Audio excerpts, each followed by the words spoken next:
بسم الله الرحمن الرحيم إن الحمد لله نحمده تعالى ونستعينه ونستغفره ونعوذ بالله من شرور أنفسنا ومن سيئات أعمالنا من يهده الله فلا مضل له ومن يضلل فلا هادي له أشهد أن لا إله إلا الله وحده لا شريك له وأشهد أن محمدا عبده ورسوله صلى الله عليه وعلى آله وسلم تسليما كثيرا أما بعد يا أيها الذين آمنوا اتقوا الله حق تقاته ولا تموتن إلا وأنتم مسلمون يا أيها الناس اتقوا ربكم الذي خلقكم من نفس واحدة وخلق منها زوجها وبث منهما رجالا كثيرا ونساء واتقوا الله الذي تساءلون به والأرحام إن الله كان عليكم رقيبا يا أيها الذين آمنوا اتقوا الله وقولوا قولا سديدا يصلح لكم أعمالكم ويغفر لكم ذنوبكم ومن يطع الله ورسوله فقد فاز فوزا عظيما أما بعد فإن أصدق الحديث كتاب الله تعالى وخير الهدي هدي محمد صلى الله عليه وعلى آله وسلم وشر الأمور محدثاتها وكل محدثة بدعة وكل بدعة ضلالة وكل ضلالة في النار أعاذني الله وإياكم من النار. Saudara-saudara kaum muslimin, ikhwan fillah, a'azzani wa a'azzakumullah, bapak-bapak yang saya muliakan dan saya hormati. Barakallahu fiikum. Allah Subhanahu wa taala berfirman, "Wa la takunu kalladzina tafarraqu wa ikhtalafu min ba'di ma ja'ahum bayyinat. Wa ulaika lahum 'adzabun 'adzim." Jangan kalian menjadi seperti orang-orang sebelum kalian adalah orang kafir yang mereka bertikai dan berselisih setelah datang kepada mereka bayyinah, dalil, hujjah, hidayah, rahmat dari Allah Subhanahu wa taala. Kenapa? Wa ulaika lahum 'adzabun 'adzim. Maka mereka akan mendapatkan azab yang pedih. Rasulullah sallallahu alaihi wasallam bersabda,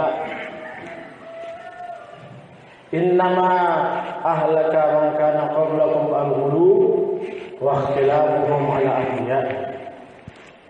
Hanyalah binasa umat-umat sebelum kalian karena hulu dan mereka menyelisihi para nabi mereka.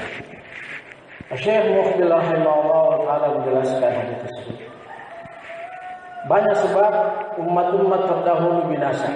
Di antaranya yang terbesar adalah hulu. Dan yang kedua, mereka menyelisihi orang-orang yang berilmu di antara mereka. Kata beliau rahimahullah, di antara bentuk penyelisihan mereka pada orang yang berilmu di antara mereka adalah berburuk sangka kepada orang yang berilmu di antara mereka. Menuduh dengan tuduhan-tuduhan yang tidak ada bisa untuk dibuktikan secara ilmiah, secara agama, apapun tadi dengan ilmiah.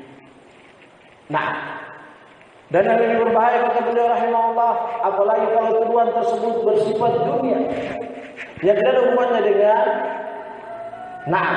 dengan akhirat. Sebagaimana kata beliau rahimahullah, kisahnya Dzul Khuwaisarah kepada Rasulullah SAW yang menuduh Rasulullah SAW tidak berbuat adil dalam pembagian ghanimah. Kata beliau, ini adalah urusan dunia. Urusan dunia. Karena dia merasa pembagian dia sedikit Dzul Khuwaisarah. Karena dia merasa dia jatahnya sedikit sehingga dia berurusan kepada Rasulullah SAW mengatakan, "Ya Muhammad, idil fa innaka lam ta'dil." Ya Muhammad, kamu berbuat adil karena sesungguhnya kau tidak berbuat adil. Permasalahan dunia. Dia berurusan kepada orang berilmu yang paling berilmu di zaman tersebut. Sehingga dia menuduh Rasulullah SAW. Apa akibatnya? Kata Imam Katsir, terjadi khilaf para ulama. Apakah Dzul Khuwaisarah ini munafik atau kafir?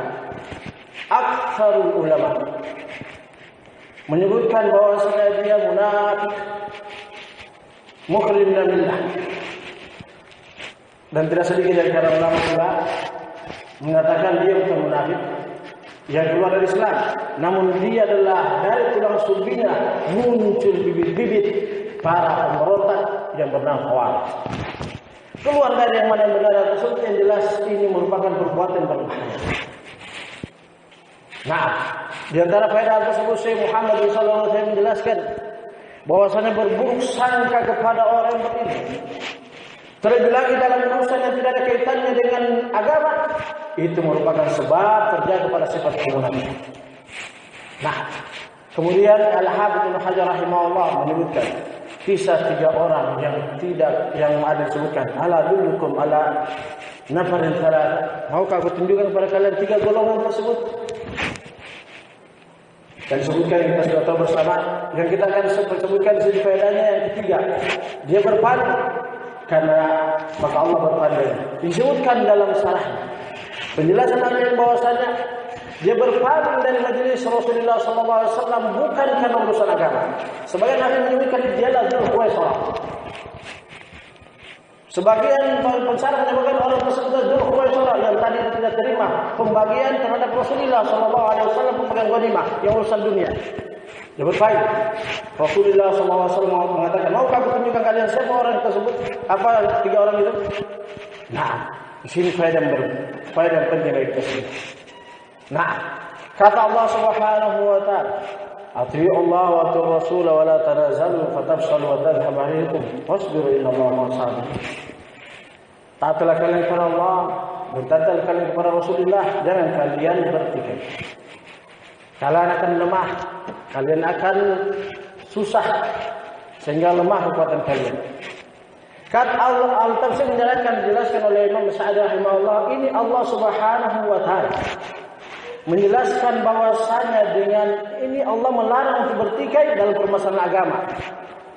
Yang dalam permasalahan agama ada yang boleh bertikai. Ya kalau itu ada masih toleransi.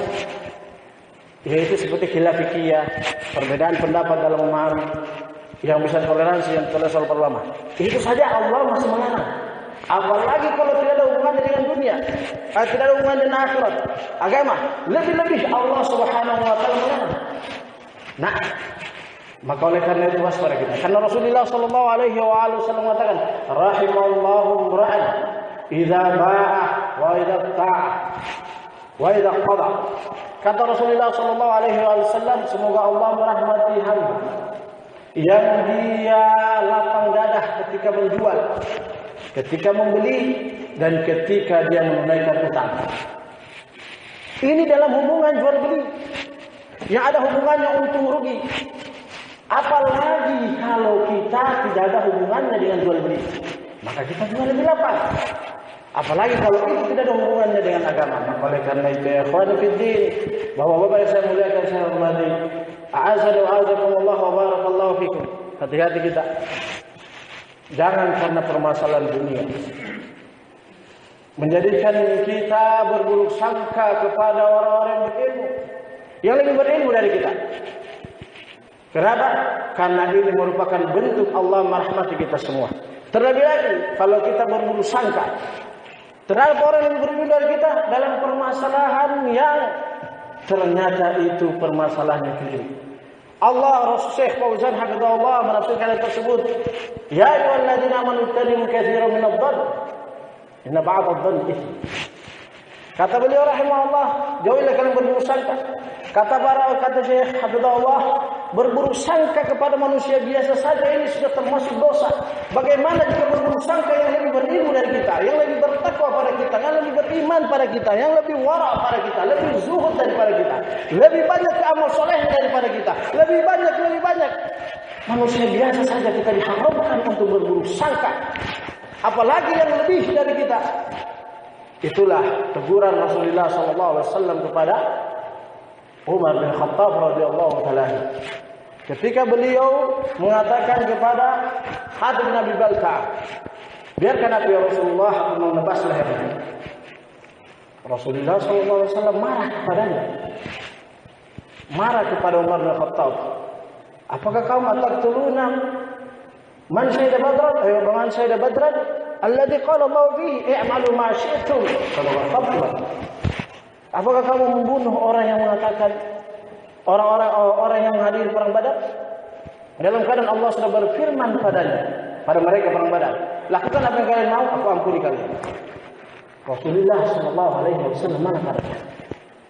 Naam, berburuk sangka kepada yang selevel dengan beliau, bukan, yang selevel dengan sama-sama sahabat. Dan yang marahnya Rasulullah SAW bukan karena Umar berbuat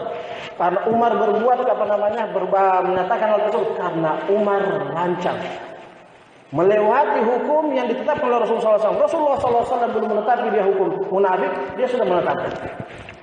Melebihi menetapkan hukum yang belum ditetapkan hukum Rasulullah SAW, yaitu meloncati apa yang wewenang Rasulullah Sallallahu Alaihi Wasallam. Rasulullah marah dengan kita.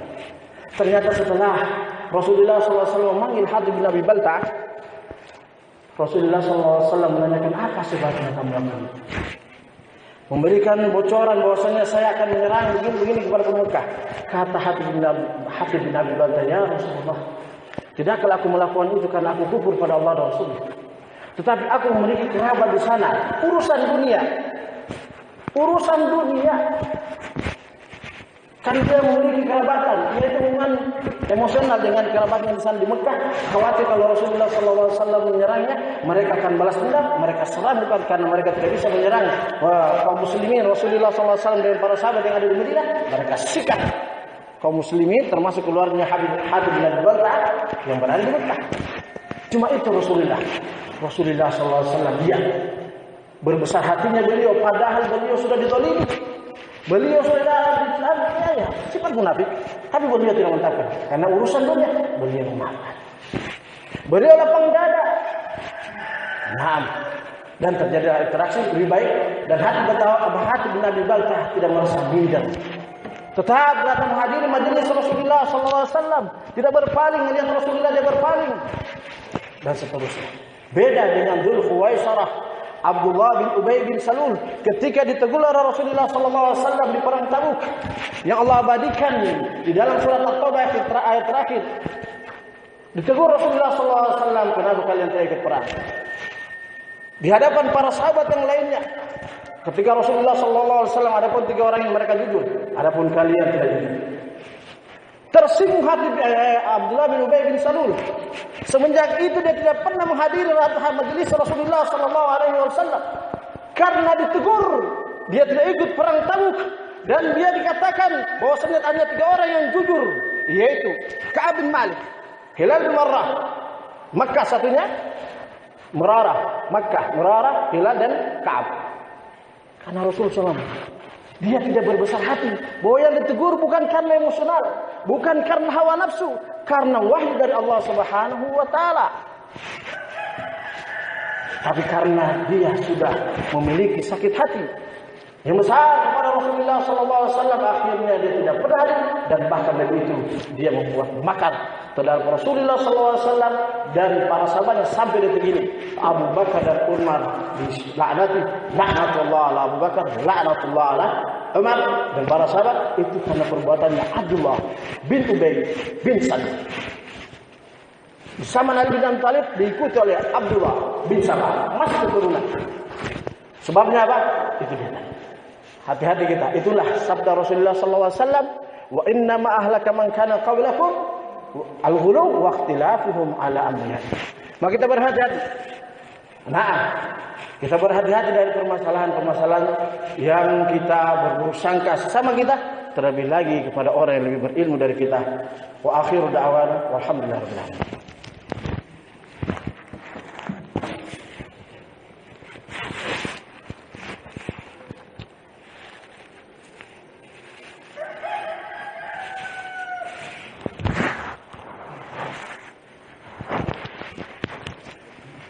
Alhamdulillah, wassalatu wassalamu ala rasulillah wa ala alihi wa sahbihi wa mawala, amma ba'd. Allah subhanahu wa ta'ala berfirman, ya ayyuhalladzina amanu in ja'akum fasiqun binaba'in fatabayyanu am tusibu qauman bijahalatin fatusbihu ala ma fa'altum nadimin. Wa'lamu anna fikum Rasulullah law yu'tiukum fi katsirin min al-amri la'anittum walakinna Allah habbaba ilaykumul imana wa zayyanahu fi qulubikum wa karaha ilaykumul kufra wal fusuqa wal isyan. Wa'alaikum Rasulullah. Wahai orang-orang beriman, apabila datang kepada kalian orang fasik membawa suatu kabar, maka mintalah tabayyun padanya. Jangan sampai kalian dengan apa kabar tersebut kalian langsung menimpakan keputusan pada orang sehingga menjadi itulah kalian menyesal setelahnya. Jelaskan dalam tafsir di antaranya Syekh Fauzan tadi. Ayat ini menjelaskan bahwasanya kita berhati-hati dalam menerima kabar. Apabila kabar tersebut berkaitan dengan memvonis tuduh menuduh, terlebih lagi jika berkaitan dengan orang yang lebih beriman, lebih bertakwa, lebih saleh daripada kita. Rasulullah sallallahu alaihi wasallam sebagian ahli menyebutkan yaitu tentang kisah, yaitu kisahnya Aisyah radhiyallahu taala yang dituduh berzina, padahal semua kabar itu tidak pernah ada yang melihat langsung. Tapi sempat termakan bahkan para sahabat yang saleh. Oleh karena itu kita perhatikan. Maka oleh karena itu, sebagaimana dijelaskan oleh Syekh Shalih Fauzan hafizahullah, asalnya seorang mukmin adalah seorang yang jujur dan baik, selama dia tidak melakukan hal-hal yang membatalkan hal tersebut dalam kesehariannya. Nah, maka kalau kita berbaik sangka hal tersebut. Demikian yang dijelaskan oleh para ulama. Ini sesama kita, sebaya, yang selevel dalam masalah keimanan dan ketakwaan dan keilmuan. Apalagi kalau di atas kita. Nah, sampai-sampai Umar bin Khattab radhiyallahu taala memarahi di majelis beliau. Sebagaimana disebutkan oleh Imam Katsir rahimahullah dalam tafsir Idza Jaa Nasrullah wal Fath. Memarahi para pembesar-pembesar yang ikut perang Badar. Ketika mereka berburuk sangka kepada Ibnu Abbas radhiyallahu taala anhu, radhiyallahu anhu Abu Bakar, Umar dengan para sahabat dan Abdullah bin Abbas. Ketika dimasukkan Ibnu Abbas radhiyallahu taala ingin ditampilkan karena keilmuannya yang besar, walaupun beliau masih muda. Para sahabat yang pembesar meremehkannya. Kenapa engkau masukkan dia bersama kami? Masa biarkan dia bermain-main bersama anak-anak. Kata Rasulullah, kata Umar bin Khattab, sesungguhnya kalian tidak mengerti apa yang telah dia miliki. Itu maksudnya dijelaskan oleh Imam Katsir, dia diberikan kelebihan ilmu yang kalian tidak miliki, walaupun kalian duluan hidup. Di sini dijelaskan oleh para ulama bahwasanya umur bukan suatu patokan kesolehan dan keimanan seseorang. Jika keilmuan dan ketakwaannya dikalahkan orang yang lebih muda, apalagi kalau sebaya umurnya. Beda 1 tahun, 2 tahun, 3 tahun, 4 tahun itu sebaya. Nah, Abu Bakar dan Umar beda cuma 5 tahun.